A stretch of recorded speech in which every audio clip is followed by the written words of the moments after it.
I have to say, Bruce Jividin just gave through YouTube, and I have never seen that happen before. Really? Yeah. Yeah. That was a first. That was amazing. That's a super chat. I've never Thanks, seen Bruce. a super chat on our streams. I've only seen that on other people's streams. Mm-hmm. Thank you. You're a glorious human being in a time of need. I now can give Ali more tasks to do. One more task. Okay, so we should probably do our job, I guess. Okay. I have one thing I want to fess up to that has been pointed out by some folks over on Patreon. We have some episodes that are correctly posted to Patreon with the permissions right, but somehow they didn't end up in the podcast feed. So the episodes are there, but if you go to the RSS, they're not there. And we need to fix this, and I am aware of the problem. Okay. Yeah, I'm going to assign it to Ali, and hey, thank you, Bruce. I just...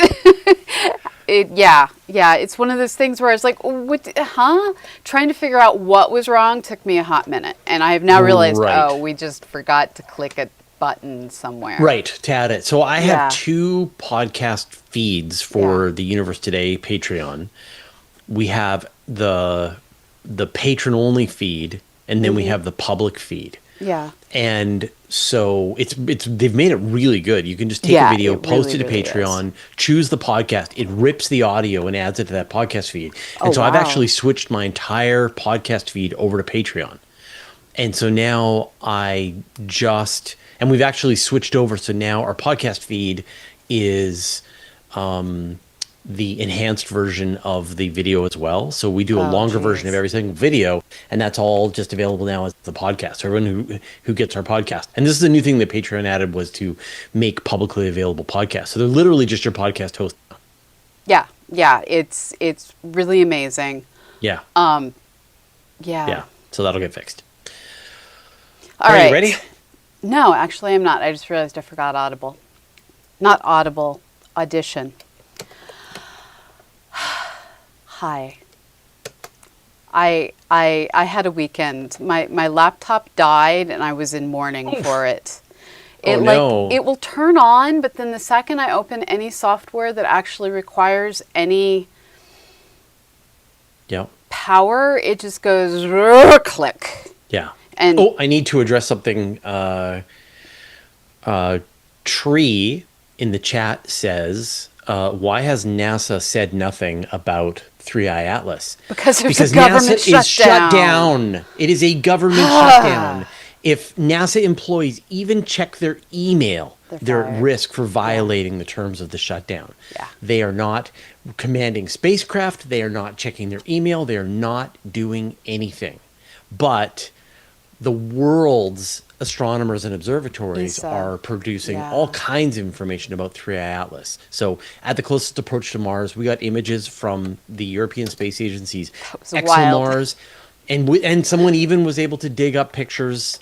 Simeon Schmaus was able to dig up pictures from Perseverance, and so we got a time lapse of 3i Atlas moving through the sky from Perseverance. And there are, NASA is not the only space agency and not the only astronomers in the world. You've got people working with the Gemini North Telescope or South Telescope. You've got people from the European Space Agency. You've got tons of astronomers working with dozens of different observatories who are reporting almost daily on all of the interesting things that have happened. And the most recent thing that just came out was we got the relative amounts of nickel to iron. So for a while there, we were only seeing nickel, but we weren't seeing any iron, and that's because the nickel carbonyl, which is the organic compound that nickel bonds with, sublimates at a lower temperature than the iron carbonyl does. And so first thing we saw was the nickel, and people were like, well, where's the iron? Because in the solar system, all the comets have a ratio of iron to nickel, and we weren't seeing that. And now that the comet has warmed up even more, it's producing the iron carbonyl as well, and so you're starting to get those ratios between the nickel and the iron. So lots of interesting information is still coming out about 3i Atlas. And I've been sort of in battle mode on YouTube, sort of dealing with. And the reality is, that people are now literally just making stuff up. They're literally just, they go onto they go onto YouTube and they just post a video for 2 hours long where they make stuff up, and then they reference other people making stuff up, and then it's just this snake that's eating its own tail. And so you have to verify the sources of what people are telling you. So if a person just says, "Oh yeah, NASA's not saying anything," well, then why can I find? We have pictures from the James Webb Space Telescope, pictures from the Hubble Space Telescope. Like, these pictures are there. So and so the problem is that we're dealing with this. Like, this feels like almost the perfect storm of just nonsense. So just this morning, I was doing a search for 3i Atlas just to see what the nonsensosphere was talking about. And there was a channel where somebody has impersonated Michio Kaku, his voice, his appearance, and he's like just spouting nonsense in this video.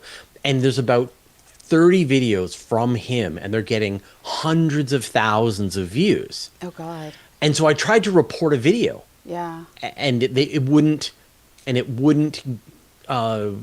was no way to say this is completely nonsense AI garbage that's impersonating Michio Kaku. And so I said, okay, I'm going to go to the channel, and I'm going to block the channel, report the channel. Mm-hmm. And there they did have a choice to be able to say that this is impersonating somebody who's not being part of it. But you have to list their channel. So if it's like somebody who doesn't have a YouTube channel, I can't just say this person is impersonating Brian Cox, or this person is impersonating Carl Sagan, because Carl Sagan doesn't have a YouTube channel. And so and YouTube won't let you even report it if you can't give a channel. And so I was able to find what I think is an official Michio Kaku channel. I was able to then put that in to report it, and then hopefully, it's one thing to, man. Okay. Go for it. I'm having technical difficulties. Okay. All right. Avi Loeb. Sorry. That's all you have to do is say that. Yeah, is the most ethical person in this whole controversy. He is setting the highest standard. In that he is saying, I found 9 things that appear to be coincidences, and yet that seems like a big number. Therefore, I'm giving it a 30 to 40% rate chance of it being an alien spacecraft. And he's listing sources for each one of those 9 things. Okay?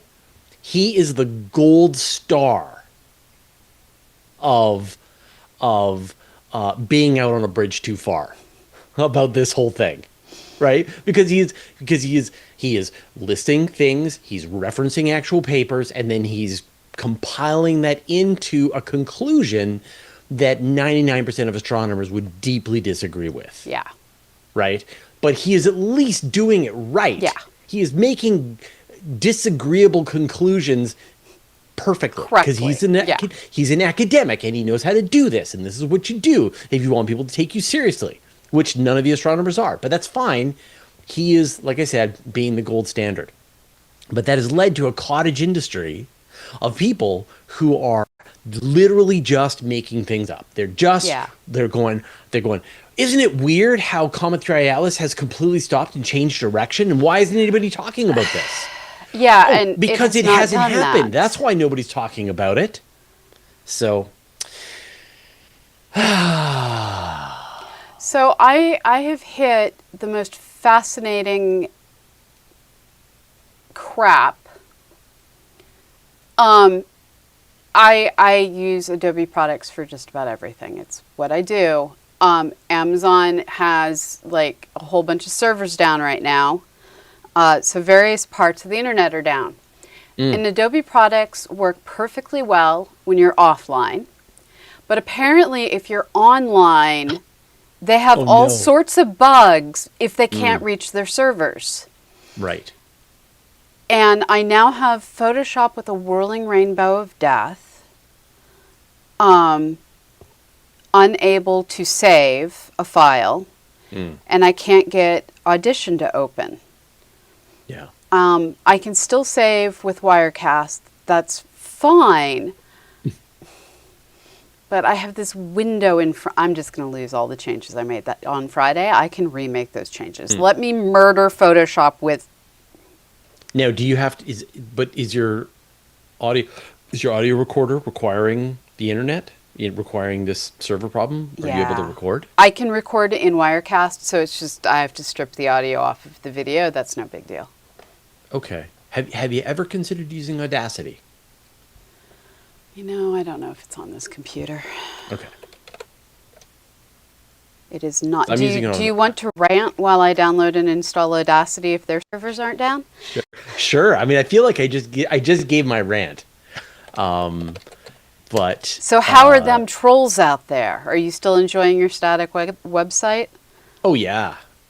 Yeah, absolutely. Yeah. So the website is doing great. I just did a major release for the publishing system where I was able to pretty much knock off all of my writers' wish list of things. That's and awesome. Was able to implement an entirely new newsletter publishing system for myself.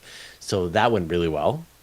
And now I'm in the process of having to rebuild all of my social media publishing system and integrating it into the rest of the publishing system, because we used to have a now would be a good time to insert ads, says YouTube.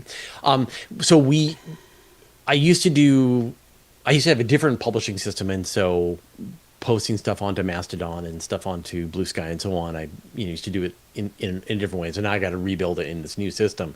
But it's funny because I've had a bunch of people going like, "Why don't you post on Mastodon anymore?" I'm like, I just completely turned over my system, and I got to rebuild it. So yeah.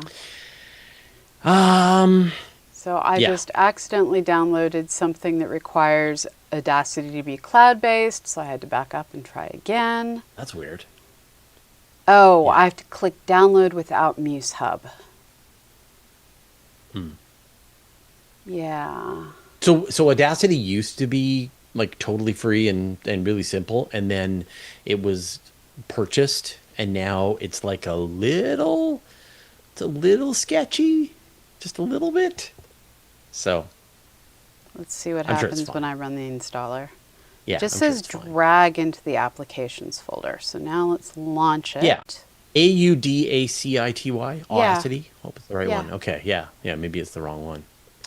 Cassie's Cupcakes Gallery. Love your podcast. Thank you, Cassie. We do have the best audience out so, there. Tree, are you convinced? Are you convinced that this is a natural object? So let's talk about keeping an open mind. Mm-hmm. So this is the complaint that I get from a lot of people. First, they say that I'm overstating Avi Loeb's position, that he's not saying it's most likely an alien spacecraft. He just wants people to keep an open mind that that's what it possibly could be. But then he says in one of his articles that he says there's between a 30 and a 40% chance that it's an alien spacecraft. So think about a TV show like Family Feud, where we asked 100 Americans, on how on their favorite sport. Yeah. And then we say, okay, so what did you, and so now, what do you think the American said was their favorite sport? And the person goes, football.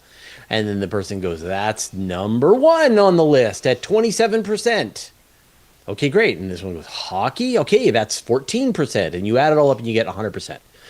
So when he's saying that it's a 40% chance of it being an alien spacecraft, he's saying like of all of the possible things that it could be. Yeah.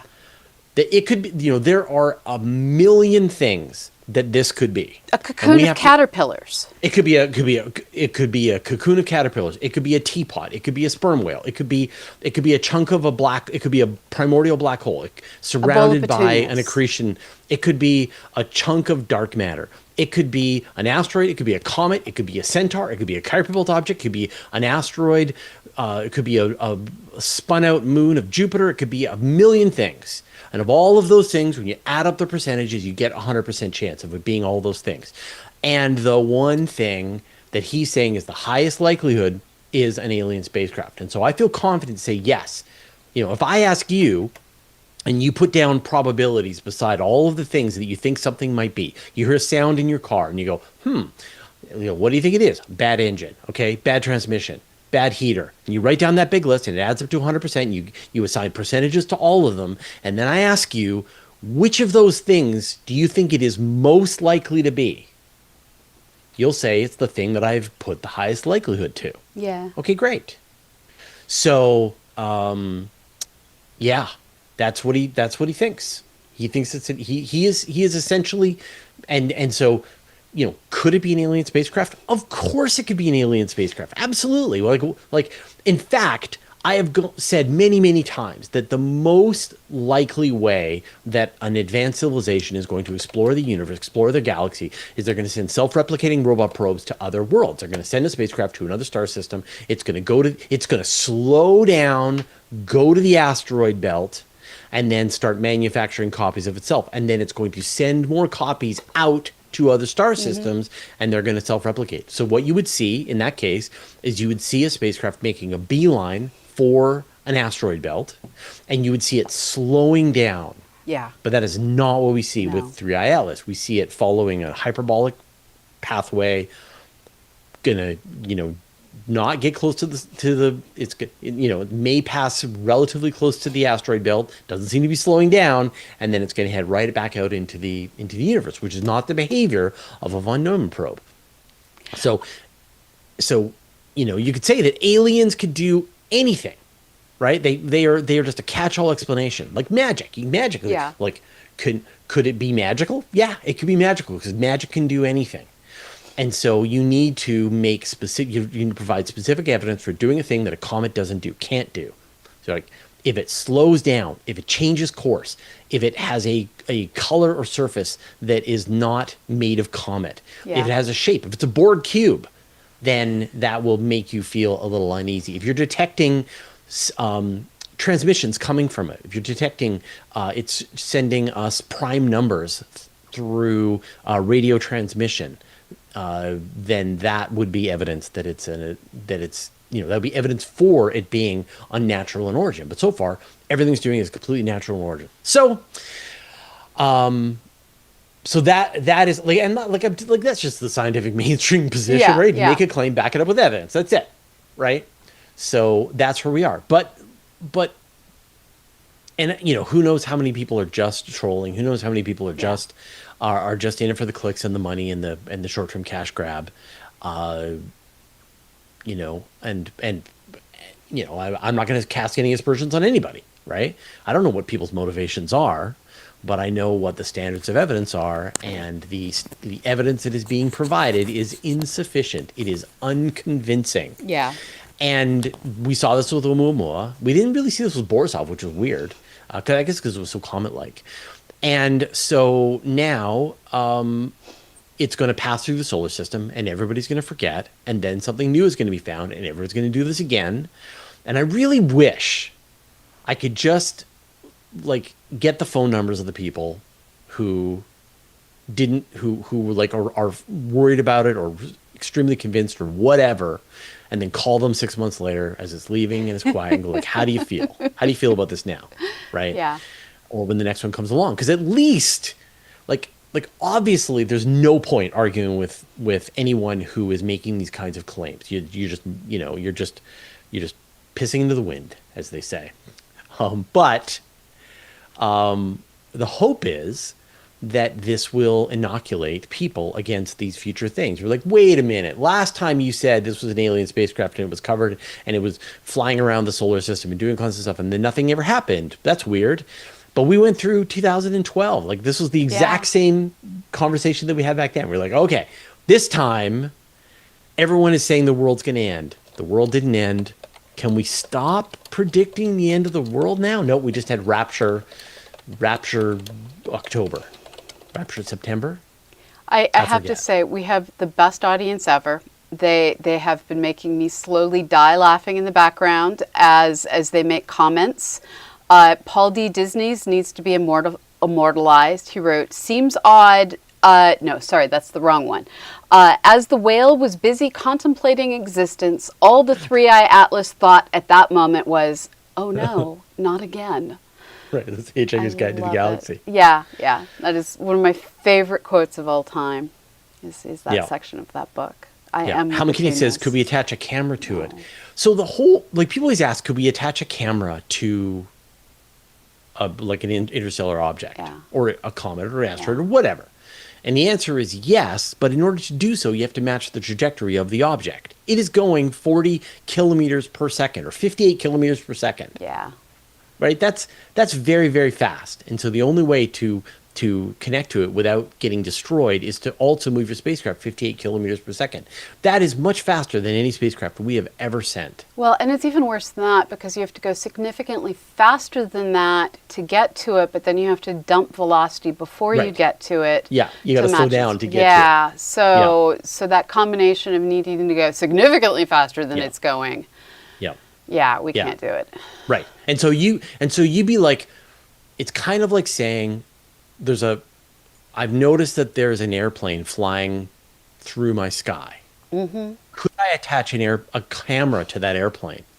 Well, if you had an airplane that would allow you to fly as fast as that airplane, and then you could somehow walk out on the wing of your airplane and attach a camera to that other airplane and then get back in your airplane and fly back home, then you could attach a camera to that airplane. Or you could just have a camera in your airplane and you just fly at the same speed as you just fly out there and you take pictures with the camera on your airplane, right? And so the problem is that if you've like matched the velocity of an interstellar object, you've done the hard part, right? You've gotten to that velocity. You could literally fly right beside the interstellar object for 1 billion years and remain in, within 100 meters of that object. I mean, sure, gravity's going to pull you a little bit towards us, but in general, once you've done the matching part, then that's the hard part. Now, the one thing that you've always mentioned, I think is exactly right, is there's real value in harvesting,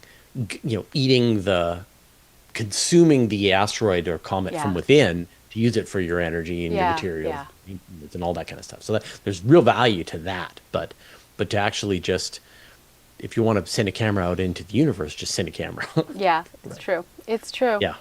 So we have a choice at this point. We can either do a rant episode and post it as this is what you're missing when you don't watch our YouTubes. Or we can do an actual show. Let's do our show. Okay. Are you ready? Yeah. I was just filling time. I was just posing the option because you had gathered steam and you were doing awesome. Okay, I'm pressing record there. I am pressing record there. What do you mean it would like to access? Okay, it's now recording.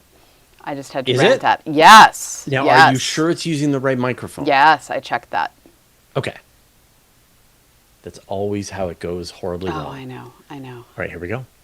Astronomy Cast, episode 769, Little Red Dots.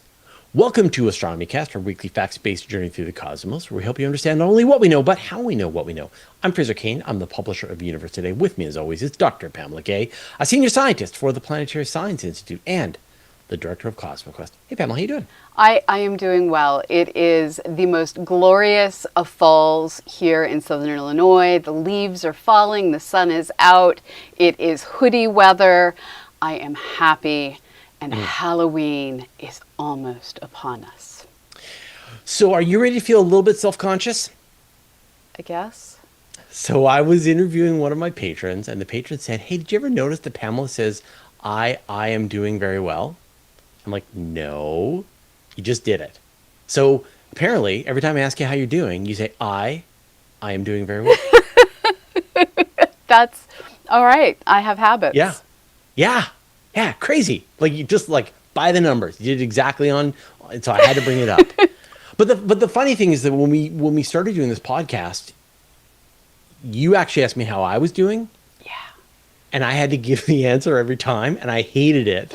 And people made compilations of you asking me how I was doing and me answering, and it all just sounding exactly the same. And so at some point, I just flipped it on you, and you never complained. And so now you are the one who I ask how you're doing, and you always answer. And you've never gone, wait a minute, why am I always the one who has to say how I'm doing? I think the switch happened not too different in time from when we switched how we were doing so many other things. This show has evolved. Yes, we went barely. from just the two of us on Skype with both of us recording locally, to Google Hangouts on air, with you producing and going through myriad different technologies, to at some point it switched to me producing. Yeah. And there's been so many evolutions in there. We've also changed how we do the opening music. Yeah. We're almost to 800 episodes. Yeah, you do anything this many times, and you're falling to ruts and patterns. And so I'm just glad people aren't sick of us yet. I know. That this is still what they want to listen to. So thank you for listening to us. And I know for some of you, hearing us fall into these standard patterns of speech is your comfy place. This is what you want to hear. This makes you feel like the world is going to be all right. And for those of you who are annoyed, I'm sorry. That's a Canadian sorry. Nothing we can do. New instruments bring new mysteries, and when James Webb came online, it uncovered a collection of strange, compact, bright objects, shifted deeply into the red end of the spectrum. These were dubbed little red dots, or LRDs, and the astronomical community continues to puzzle over what they are. And we will talk about it in a second, but it's time for a break. And we're back. All right, take us back to the history. Yeah, actually, before we do this, I want to talk philosophically about your experience watching new telescopes come online and what it's like to be an astronomer knowing that the presents are about to be opened up. So there is a Schrodinger's box of emotion when new telescopes are coming online. And I feel it very deeply because of my experiences with my dissertation, where an X-ray satellite I was planning to use failed on launch, and the Hobby Eberly telescope that I was planning to use to take hundreds of spectra allowed me to take 18 spectra.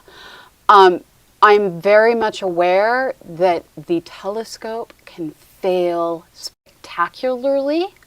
Or, if you're very lucky, which I am not, it will be the best thing ever, and amazing new things will be discovered. Yeah. And so this dichotomy of emotions as you wait for enough data to come in to fully understand what's going to be possible is...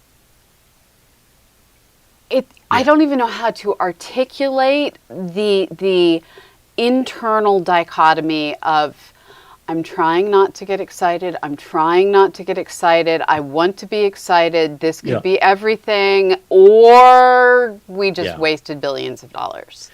Yeah, it was funny when the next generation telescopes came out from the European Southern Observatory with the Very Large Telescope. We got the announcement of a whole bunch of new planets, new dwarf planets. Yeah.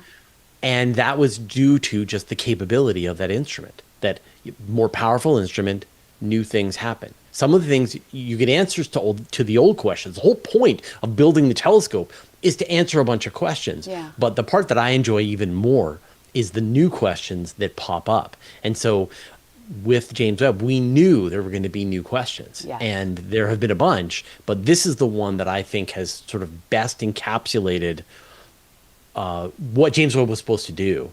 And I think the answer is becoming more interesting over time as we're seeing this. So let's go back and sort of talk about this discovery of these little red dots for the first time.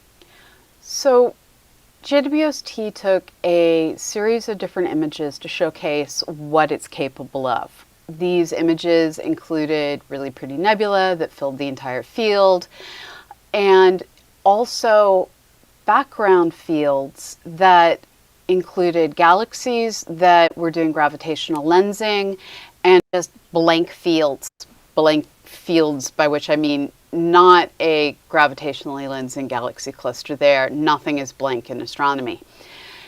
And in those images that allowed us to see the background universe, there were these small red luminous objects that when you took their light and figured out roughly what redshifts they're at, what time in the universe they're shining their light at us from, and you adjusted their spectra, their rainbow of light, back to what it would look like where they are, their rest frame magnitudes, they became these objects that were super bright in rest frame reds that had all sorts of hydrogen bomber light emissions and seemed to be hot and massive, and they looked kind of like AGNs, and they were just confusing. And so everyone just sort of went, but there aren't supposed to be galaxies then. Right. And then started doing research. Right.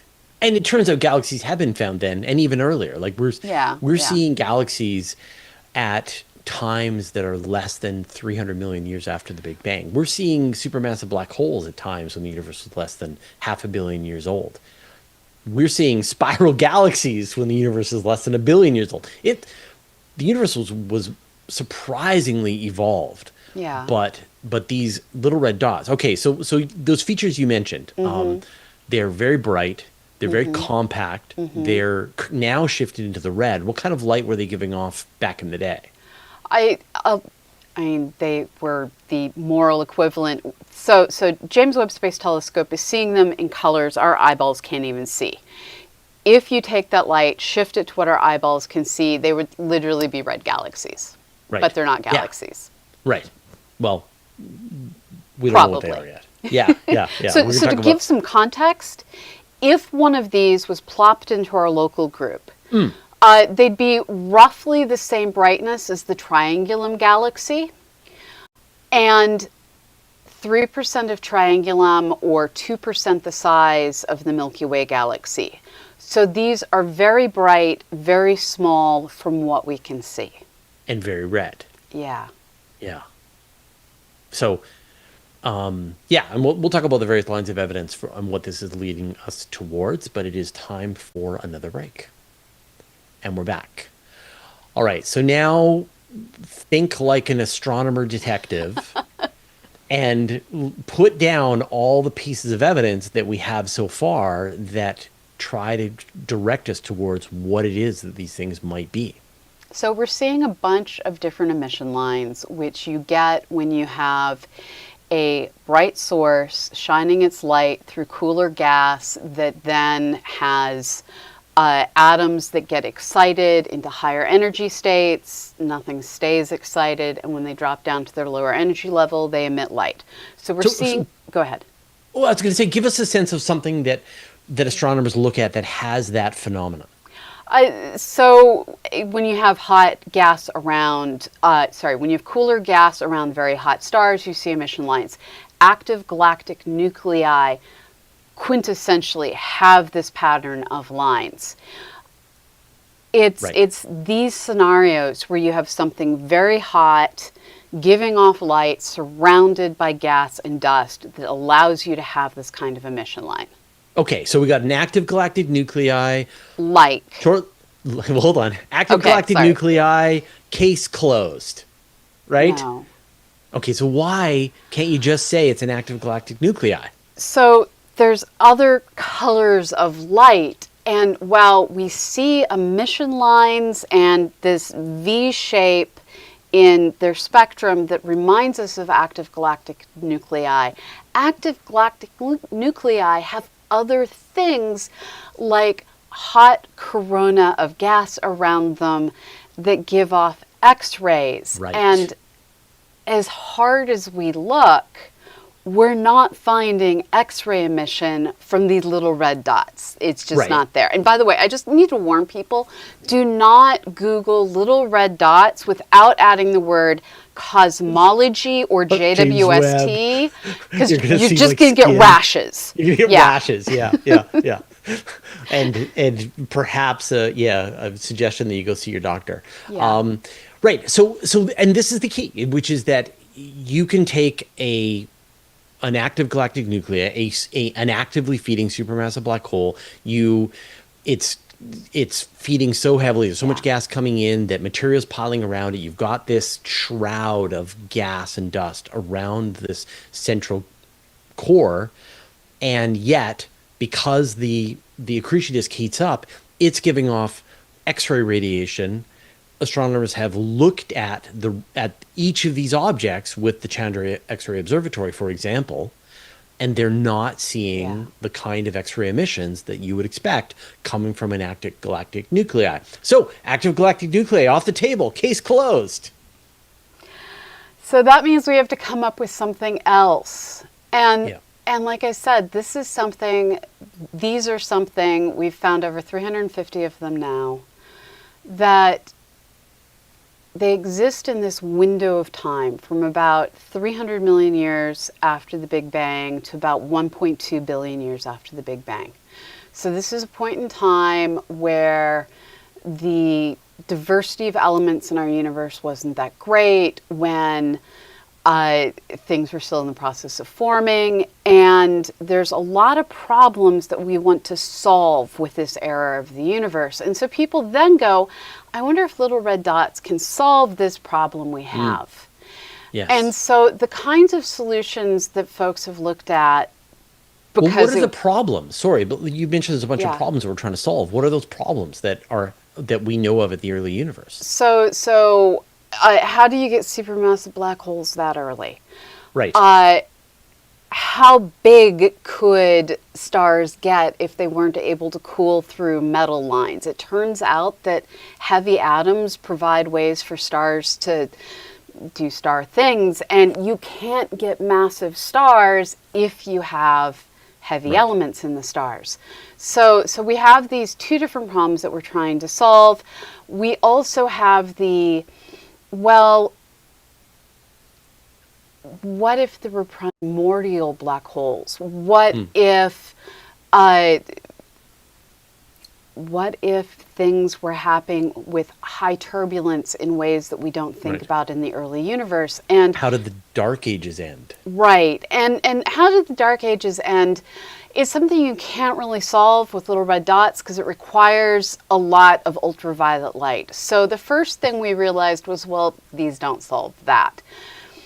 And then the next question became, but what if they have a whole bunch of star formation? And then we started doing they're like 3% the size of Triangulum, which is pretty small. So where do you hide that much dust to enshroud star-forming regions to hide the ultraviolet light? So that doesn't work. Well, hold on. So just like that line of thinking, right, is essentially you have stars compacted about as closely as you would see at the center of the Milky Way or in a globular cluster, and also with large amounts of dust and material all around them, like a super compact stellar nebula, like nothing we've see in our nearby universe. And one of the other problems that you run into with little red dots is they're what's called super Eddington luminosity. This means that they aren't in equilibrium between the amount of light going out and the amount of mass falling in. And so they don't fit stars. It's this weird combination of things. So now we have to start saying, all right, so AGN is really, really close. It almost works. We're just missing the hot corona and some of the other details in the stellar spectra of a galaxy and the spectra of a little red dot don't quite match. So is there a way to have essentially a naked AGN, something that doesn't have that galaxy and that galactic halo around it? And that was the next place that people started looking. And that would be weird. Yes. Right? All right, you know what? Actually, we should take another break. Okay. And we're back. So you were talking about how instead of the traditional idea of a supermassive black hole at the heart of a galaxy, where it is maybe, I mean, right now the Milky Way's black hole is only 10%. No, sorry, the Milky Way's black hole is only 1%, maybe 1/10%, I think, of the entire mass of the Milky Way. Back in the early universe, they were more like 10%. So they were more dense, but still, it wasn't, the black hole wasn't the dominant mass in the Milky Way. It was the stars and the gas, the dust, and the dark matter.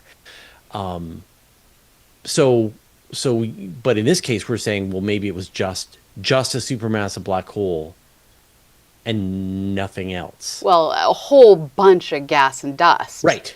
Yeah. And so the idea here becomes, and people are getting at this from multiple different directions. So I've seen papers that are like, okay, so let's just imagine for a moment you could get a supermassive population 3-star that like collapses down, and then all the density of material falls in towards it. Can we create, through turbulent infall of material, a situation where you have a rapidly growing into a supermassive star with turbulent infalling material? I've also seen, well, what if you start with primordial black holes and you have turbulent infall of material? However you get the black hole, the idea is you have this supermassive black hole in a universe that it's able to be a seed for gas to flow inward. That material is turbulent, and because of the turbulence, it's able to give off momentum in ways that we don't normally think about when we watch things like toilets flushing and bathtubs draining. Turbulence allows this chaotic buildup of material around that supermassive black hole, and all that material is now glowing like the disk of a AGN. And in this scenario, which, don't let us name things. Astronomers should never be allowed to name things. And yet they keep doing it. Yeah. We need to like ask our kids, our spouses, our friends, I've seen 2 names pop up consistently. One is quasi-stars, where the idea is you don't have, well, let me give both names. One name is quasi-stars, and the other name, please don't use this, please drop it forever, but you're gonna see it out there, is black hole stars, which is just leading people into a world of misunderstanding. Isn't a black hole a star? No. So it's a remnant. It's a remnant. Sure, fine. So stars, by definition, have nuclear reactions going on in their course. Black holes don't. What about a white dwarf? A white dwarf star. White dwarf star. What about a white dwarf star? What about a neutron star? Yeah, anyway. So those are stellar remnants that have terrible names. Yeah, I know. That's all I'm saying. That's all I'm saying. It's just like this is a barn with a lot of horses that are already running free. I know. Yeah. I'm just trying to keep the last horse in the barn. You are wasting your time. I usually do. Black hole stars. That's what's for dinner. That's what we're going to talk about now. Right. So I wanted to sort of go back and sort of re-describe what you're saying here, which is that, there's these 2 mechanisms, both of which most people don't think work. Yeah. One is that you have a giant cloud of gas and dust, and something sets it up, and the whole thing just turns into a big black hole. Yeah. That's not supposed to happen. That as you heat up, as the black hole gets hotter and hotter, as the accretion disk builds up around it, then the radiation starts to pour out of it, and infalling material is prevented from happening. This is the Eddington limit, and yet black holes have been seen beating the Eddington limit, and so maybe it is possible. And we have seen examples where perhaps black holes have formed directly. This idea of direct collapse. You don't need to go through star, just accretes material until it's fat. Mm-hmm. This other idea, as you say, primordial black holes. Yeah. These might have formed in just ripples of space-time moments after the Big Bang, and then they got a head start. Yeah, you can have a black hole with 5 million times the mass of the sun early on in the universe if it started at 4 million times the mass of the sun right at the Big Bang and just kept on feeding from there. And could be an explanation for dark matter. So, everything comes together nicely. And except that we don't see evidence really of either of these things, of direct collapse black holes or of primordial black holes. So I'm not ready to say that these aren't direct collapse black hole systems. I'm just not ready to say we've disproven that. There's Yeah. enough papers that are able to fit the pieces together. They're able to model what the spectrum would look like, and it matches. And because the densities in the early universe were so different, it seems that for this moment in time, it may have been possible. And this idea that you have collapse coming in from multiple directions with a disk that is the bulk of the source of light, but it's heating everything around it, it seems to fit the lack of variability in light that we're seeing. That's another one of the differences, is AGN flicker. It's kind of awesome. It allows us to map out the sizes of accretion disks through echo mapping. The size of the disk and the size of the variations in time have to match. And so we don't see any of that variability, but if you have a cloud of material all the way around that disk, you're not going to be able to see into the core of the disk and see that variability. So there's that enshrouding nature that's getting answered. The spectrum seems to match. And if this is the only case where these things would be observed, they're rare enough that it could explain massive galaxies early on, and everything else forms through hierarchical clustering. But it's too early in the story. We're going to have to come back to this in 5 years. So you need to know these exist. Right. And there's a couple of issues. One is, where is what comes next? So, because James Webb and the other telescopes are time machines, they let us see little snapshots of the universe at different times. And so we're seeing all of these little red dots at different ages, but within the first billion years of the universe. But you would expect to see objects that are now the next phase of whatever those started out as. And this has not been very well documented. There's a couple of papers where people are starting to propose that some objects that are actually giving off a lot of bluer light are a transition, that maybe you're getting this switch on of the visible light, you get ultraviolet light, and you're getting sort of turning into whatever comes next. We're seeing their baby Pokemon version with James Webb, and then hopefully we're trying to find the larger version. We're looking for the EVs. Yeah. So that's one sort of angle that we can watch, is look for the kinds of things that they turn into, and that it gives you more information about what's still there. Yeah. Another paper that I was looking at that I found really interesting is that people simulated how big that first generation of stars should be. And the expectation is that they should be gigantic.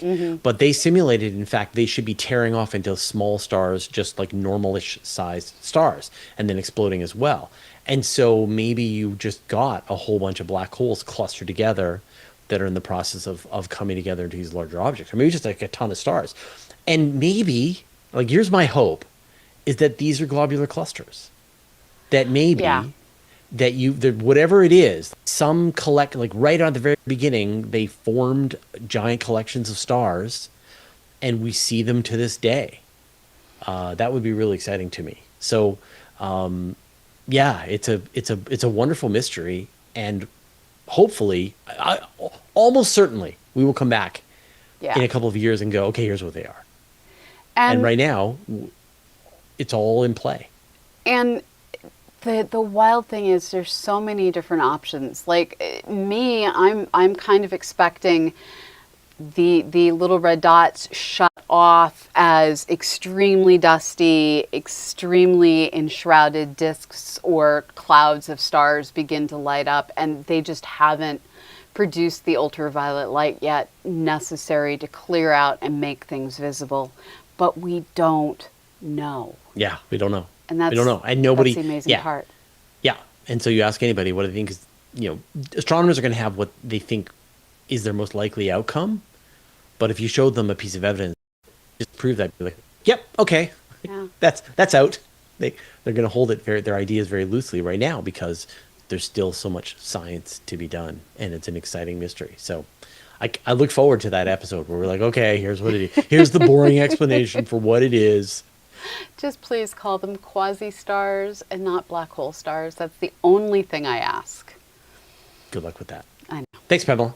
Thank you, Fraser. And thank you to all of our patrons. You truly make this show possible. That pause is where Rich is now going to drop in the previously recorded names. Yeah, I like this where we don't do this live. This is great. I know. All right. All right. Thank you, Pamela. Thanks, everybody. And we will see you all next week. Bye-bye, everyone. And then they saved.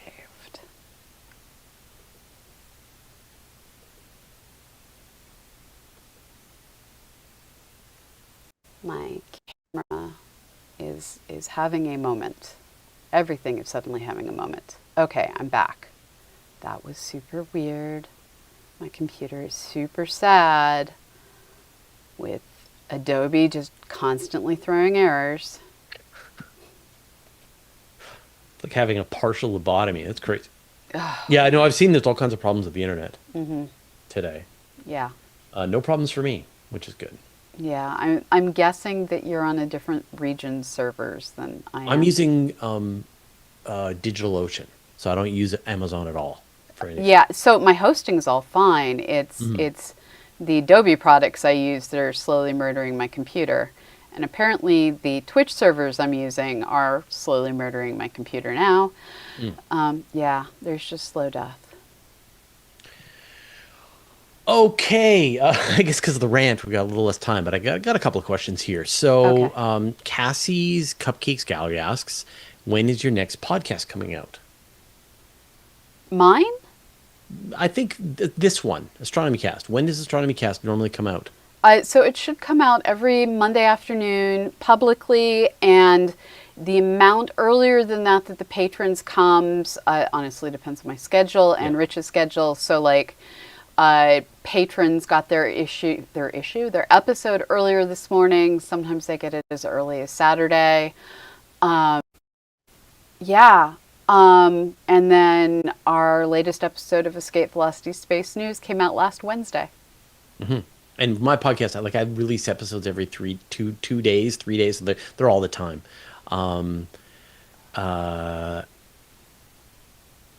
Sassy88 says, are they going to study the Radcliffe wave with upcoming new technologies in space telescopes? I don't know what that is.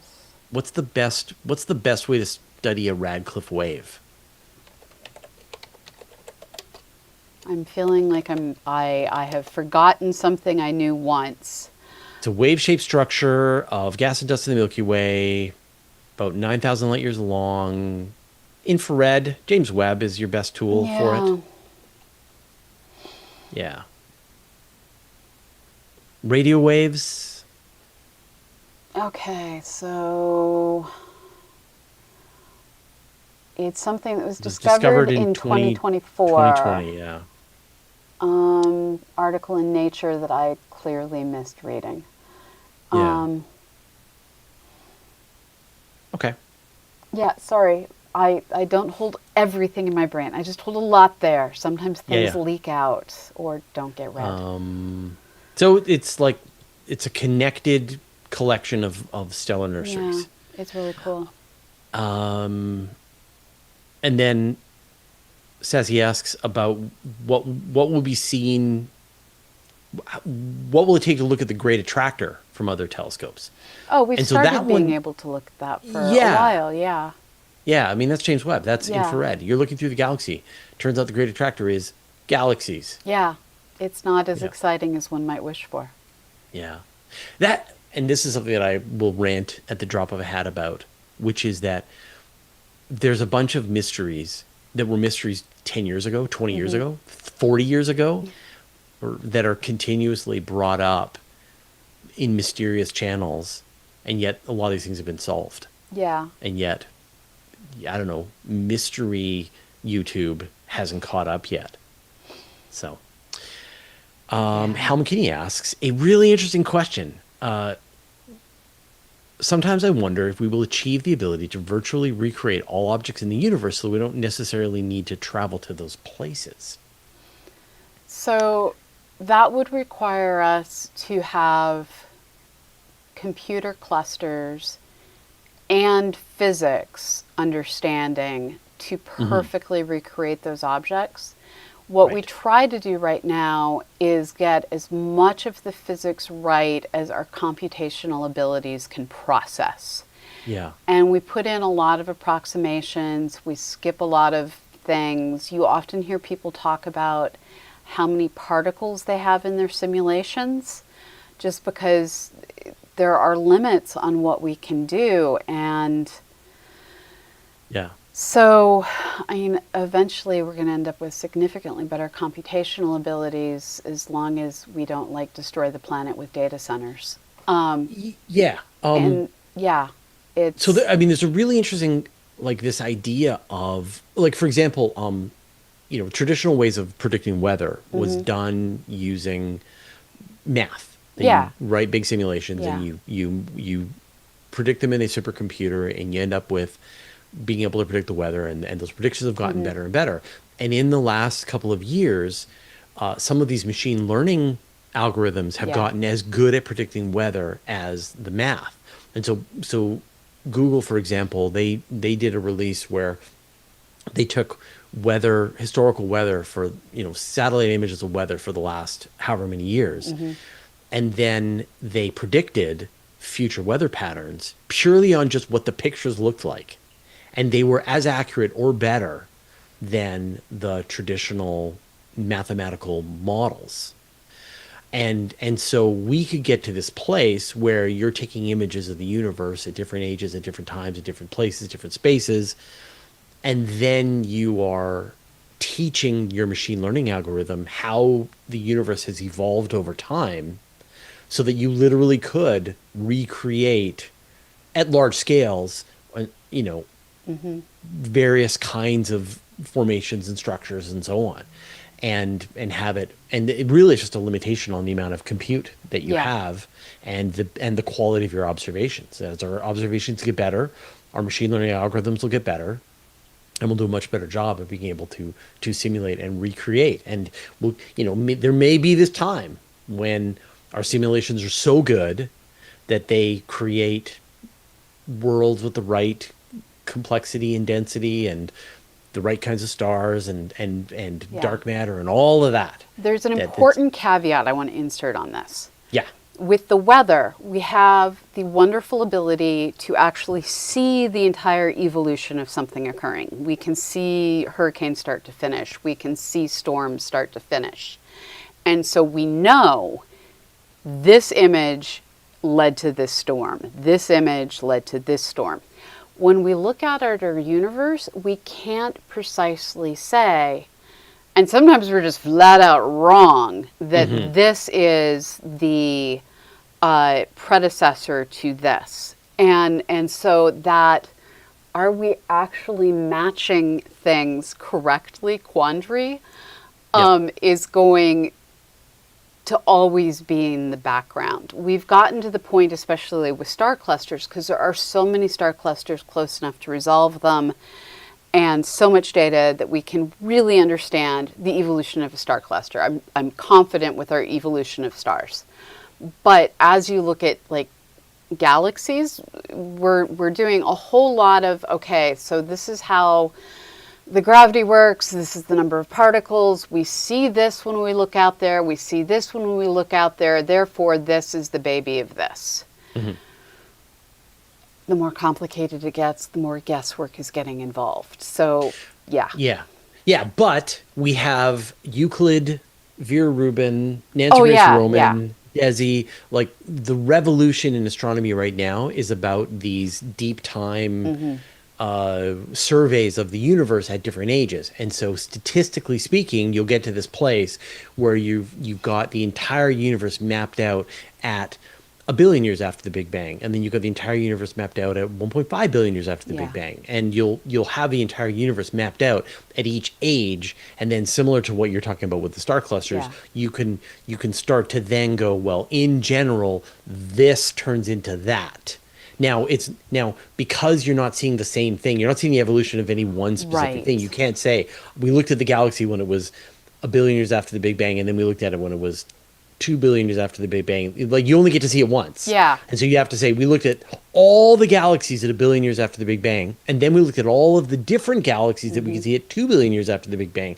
And how did they, just in general, how are they different? And then you can start to come up with those rules. And so we're still just in the absolute beginning stages of having those deep surveys of the universe at every different time. But that's coming. And there's this stupid frustration that plagues astronomy of, is something that we're looking at rare because the kind of object it is rare, or because the kind of object it is super short-lived? So it's possible that little red dots are a very short-lived phenomena that transition in a way that is even shorter-lived, so we're not seeing it yet, into something completely normal. Right. Or so common but short-lived. Yeah. And so trying to figure out how to match the short-lived phenomena with other stuff and the rare phenomena with the lack of other stuff there's so many different things that frustrate us. And this is part of why we do it, because we like challenging puzzles. Yeah. Yeah. I've been like, I feel a rant coming on. I don't have time for it. So this is fun. Yeah. And this is fun. This mystery, watching this mystery unfold, is fun and exciting, and should be enough for a person who wants to learn about space. We don't need to invent things when we can just observe things and puzzle over their mystery. It's true. It's true. Okay. Well, we should wrap things up then. All Thank right. everyone who listened to this. Thanks for joining us. Thanks for everyone who asked questions. Thank you in advance to everyone who's going to deal with our nonsense. Thanks, Pamela, for bringing the brain. And we will see all of you next week. Bye-bye, everyone.